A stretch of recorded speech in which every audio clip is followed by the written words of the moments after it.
ഈ സംസ്ഥാനത്തിൻ്റെ ഒരു യൂണിഫോംഡ് ഫോഴ്സിലേക്ക് വന്നു ചേരുന്ന പുതുതലമുറയിലെ AMEമാരായി തിരഞ്ഞെടുക്കപ്പെട്ട വ്യക്തിത്വങ്ങളെ, അവരുടെ പ്രിയപ്പെട്ട കുടുംബാംഗങ്ങൾ, സ്നേഹമുള്ള മാധ്യമ സുഹൃത്തുക്കൾ, ഇതൊരു അഭിമാനത്തിൻ്റെ മുഹൂർത്തമാണ്. മോട്ടോർ വാഹന വകുപ്പിൽ ഇന്ന് 3 MPമാരും 68 AMEമാരും പോലീസ് ട്രെയിനിങ് കഴിഞ്ഞ് സർവീസിലേക്ക് ജോയിൻ ചെയ്യാൻ പോവുകയാണ്. Passing out parade. ആദ്യം തന്നെ ഈ പരേഡ് ഇത്ര മനോഹരമായി പൂർത്തീകരിച്ച പുതിയ കേഡറ്റുകൾക്ക്, ഇന്ന് നമ്മുടെ സർവീസിലേക്ക് വരുന്ന മുഴുവൻ യുവാക്കളെ ഞാൻ ഹൃദയത്തിൻ്റെ ഭാഷയിൽ ഇവർക്ക് ഇത്ര നല്ല പരിശീലനം, അത് കുറഞ്ഞ ദിവസങ്ങൾ കൊണ്ട് നൽകിയ പോലീസ് ട്രെയിനിങ് കോളേജിലെ പ്രിൻസിപ്പൽ അടക്കമുള്ള മുഴുവൻ വ്യക്തിത്വങ്ങൾക്കും വകുപ്പിന് വേണ്ടി ഞാൻ ഹൃദയത്തിൻ്റെ ഭാഷയിൽ നന്ദിയാണ്. ശരിക്കും പോലീസിൻ്റെ പരേഡുകൾ നമ്മൾ റിപ്പബ്ലിക് ദിനത്തിലും സ്വാതന്ത്ര്യ ദിനത്തിലും കാണാറുണ്ട്. ആ പരേഡുകൾക്കൊപ്പം നിൽക്കുന്ന ഒരു പരേഡാണ് ഇവിടെ കണ്ടത്. എൻ്റെ മനസ്സിലൊരു ആഗ്രഹം ഞാൻ എപ്പോഴും ചിന്തിക്കാറുണ്ട്. സ്വാതന്ത്ര്യദിന പരേഡിൽ പോലീസും എക്സൈസും ഫോറസ്റ്റും ഒക്കെ പങ്കെടുക്കാറുണ്ട്. മോട്ടോർ വെഹിക്കിൾ ഡിപ്പാർട്ട്മെൻറ്റിലെ യൂണിഫോംഡ് ഫോഴ്സിനെ എവിടെയെങ്കിലും ഒരു സ്ഥലത്തെങ്കിലും പരേഡിൽ പങ്കെടുപ്പിക്കണം എന്ന് ഞാൻ പലപ്പോഴും ആഗ്രഹിക്കാറുണ്ട്. ഇനി സന്തോഷത്തോടെ പറയാം, നിങ്ങളെ പരേഡിൽ പങ്കെടുപ്പിക്കാം, നിങ്ങളതിന് യോഗ്യരായിരിക്കുന്നു.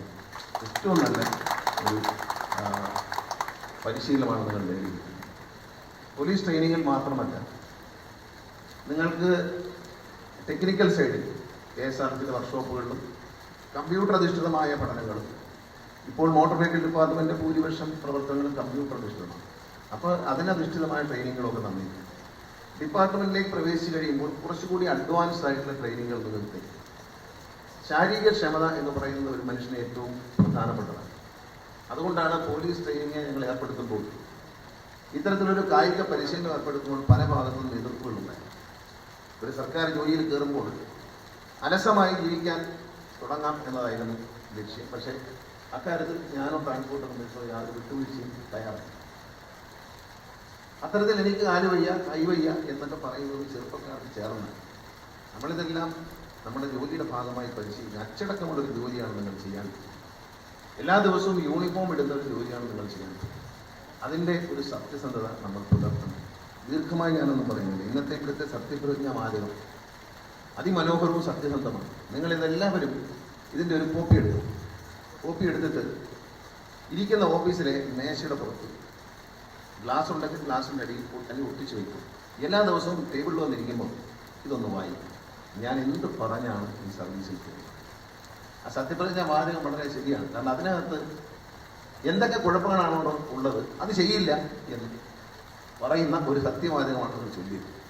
ഒരു മന്ത്രി എന്ന നിലയിൽ എന്തൊക്കെ മിസ്റ്റേക്കുകളാണ് കണ്ടിട്ടുള്ളത് അതെല്ലാം ചെയ്യുകയില്ല എന്ന് നിങ്ങൾ സത്യം ചെയ്തിരിക്കുന്നു. ആ സത്യം നിലനിർത്താൻ നിങ്ങൾ കഴിയും.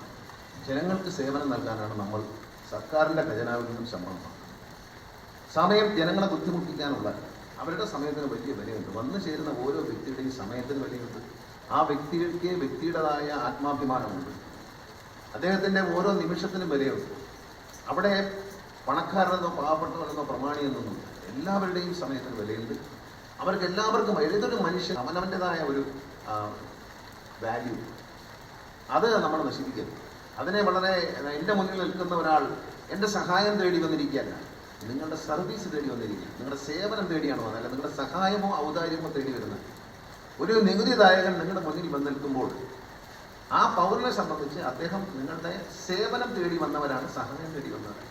അവിടെ നിങ്ങൾ പ്രത്യേകം ശ്രദ്ധിക്കണം. ഇവിടെ കാണുന്ന കാഴ്ച എന്തോ ഒരു സഹായം തേടി നമ്മുടെ വീട്ടിന് മുന്നിൽ ഭിക്ഷ അയച്ചു വരുന്ന ഒരാളെ പോലെ ജനങ്ങളെ കാണാൻ പാടില്ല. അത് കർശനമാണ്. എന്നെ സംബന്ധിച്ച് ഞാൻ മന്ത്രിയായിരിക്കുന്ന ദിവസങ്ങളിൽ വളരെ കർശനമായി പറയാം. എല്ലാവരോടും അത്തരത്തിലൊരു സമീപനമാണ്. നമ്മുടെ മുന്നിൽ വന്നിരിക്കുന്ന പൗരന്മാർ നമ്മുടെ യജമാനന്മാരാണ്. അവരുടെ നമ്മുടെ സർവീസ് തേടി വന്നവരാണ്. ഇതൊരു ജനാധിപത്യ രാജ്യമാണ്. ഇവിടെ എല്ലാവരും ഒരുപോലെയാണ്, തുല്യരാണ്. അപ്പോൾ ആര് വന്നു നിന്നാലും അത് ചെയ്തു കൊടുക്കും. പിന്നെ നിങ്ങളെ ഇനിയുള്ള ദിവസങ്ങളിൽ ഹൈജാക്ക് ചെയ്യാൻ ശ്രമിക്കാം. മോട്ടോർ വാഹന വകുപ്പുമായി ബന്ധപ്പെട്ട ഏജന്റന്മാരും പ്രൈമറി സ്കൂളുകാരും ഒക്കെ നിങ്ങളെ ഉപദേശം തരും. ഇപ്പം ഇന്ന് നിങ്ങൾ നല്ല പരിശീലനം നേടിയിട്ടുണ്ട്. ഈ പരിശീലനത്തിന് പാരലായിട്ട് ആളുകളെ എങ്ങനെ ബുദ്ധിമുട്ടിക്കാം, ഇഷ്ടമുള്ളവർ സ്വജനപക്ഷപാതം അങ്ങനെ നടത്താം എന്നെല്ലാം നിങ്ങളെ പഠിപ്പിക്കാൻ ഇവർ ഓഫീസുകളിൽ വരും. നിങ്ങളൊരു കാരണവശാലും ചെറുപ്പക്കാരാണ്, യുവതലമുറയുടെ അഭിമാനമാണ് നിങ്ങൾ. വളരെ മനോഹരമായ ഒരു പരേഡ് ചെയ്യുമ്പോൾ നിങ്ങളുടെ ജീവിതത്തിൽ ഫിസിക്കലി പോലും നിങ്ങൾ അച്ചടക്കമുള്ളവരാണെന്ന് തെളിയിക്കപ്പെട്ടിരിക്കുമ്പോൾ മാനസികമായ അച്ചടക്കം പുലർത്തണം. നിങ്ങൾ ഒരു കാരണവശാലും ഇത്തരം സമാന്തര ട്രെയിനിങ്ങുകാരെ പ്രോത്സാഹിപ്പിക്കാൻ പാടില്ല.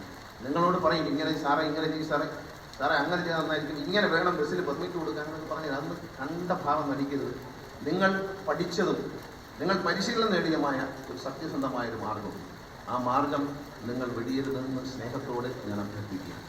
നിങ്ങളെ ആരെയും ഒരു മന്ത്രി എന്ന നിലയിൽ നിങ്ങളെ ആരെയും പണിഷ് ചെയ്യാൻ ഞാൻ ആഗ്രഹിക്കുന്നില്ല.